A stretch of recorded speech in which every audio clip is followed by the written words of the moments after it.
তাপস রায় বহুদিনের তৃণমূল কর্মী বিধায়ক, তবে এখন সবটাই অতীত। দলের প্রতি একরাশ ক্ষোভ প্রকাশ করে দল ছেড়েছেন তাপস।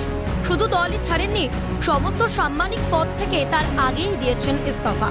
তবে এবার 52 বছরের অভিজ্ঞ বর্ষিয়ান রাজনীতিবিদ, গোটা উত্তর কলকাতা জুড়ে যাঁর এত সম্মান, রাজনীতির ময়দানে থেকেই লড়বেন তিনি। তাপস তৃণমূল ছাড়লেও সরছেন না রাজনৈতিক যাত্রা থেকে। লড়বেন, থাকবেন, কাজ করবেন এবার বিজেপির হয়ে।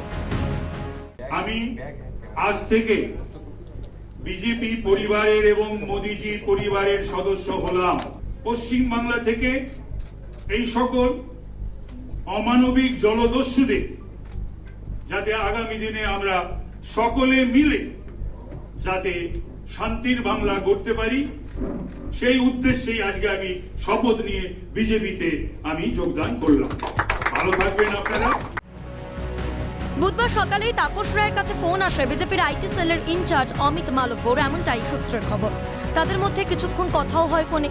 দুপুরেই তাপস বেরিয়ে পড়েন বিধানসভার উদ্দেশ্যে। সেখান থেকে ফিরে নিজের বাড়ি অর্থাৎ 105 বেবি গাঙ্গুলি স্ট্রিটে পৌঁছন তাপস। তারপরেই বেরিয়ে পড়েন সল্টলেক সেক্টর 5-এ বিজেপির সদর দপ্তরের উদ্দেশ্যে। তাপসের বিজেপিতে যোগদান প্রসঙ্গে কি বললেন বিরোধী দলনেতা শুভেন্দু অধিকারী এবং রাজ্য বিজেপির সভাপতি সুকান্ত মজুমদার? ভারতীয় জনতা পার্টির বর্তমান নেতৃত্ব, মন্ডল থেকে জেলার নেতৃত্ব, তারা কিন্তু গিয়ে আমাকে এবং সুকান্ত বাবুর কাছে গিয়ে তাপসদাকে যুক্ত করার প্রয়োজনীয়তা আছে, আমরা একটা নেতা চাই, অভিভাবক চাই, আমাদের একজন অত্যন্ত বলিষ্ঠ মানুষ চাই।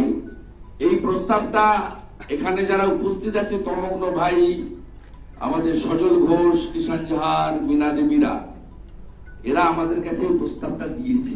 মাননীয় শ্রী তাপস রায়, সবাইকে বলবো জোরে হাততালি দিয়ে তাপস রায়কে স্বাগত জানানোর জন্য। মাননীয় তাপস রায়, আমার মনে হয় আমরা যারা রাজনীতিতে আছি তাদের কাছে এমন একটি ফিগার বা এমন একটি চরিত্র, আমরা তার তুলনায় রাজনীতিতে অন্ততপক্ষে রাজনৈতিক এক্সপিরিয়েন্সে অনেকটা শিশু। আসন্ন লোকসভা নির্বাচনে কি তাপস বনাম সুদীপ, সেই প্রশ্নের উত্তর খুঁজতে কৌতূহলী রাজনৈতিক মহল। ক্যালকাটা নিউজ।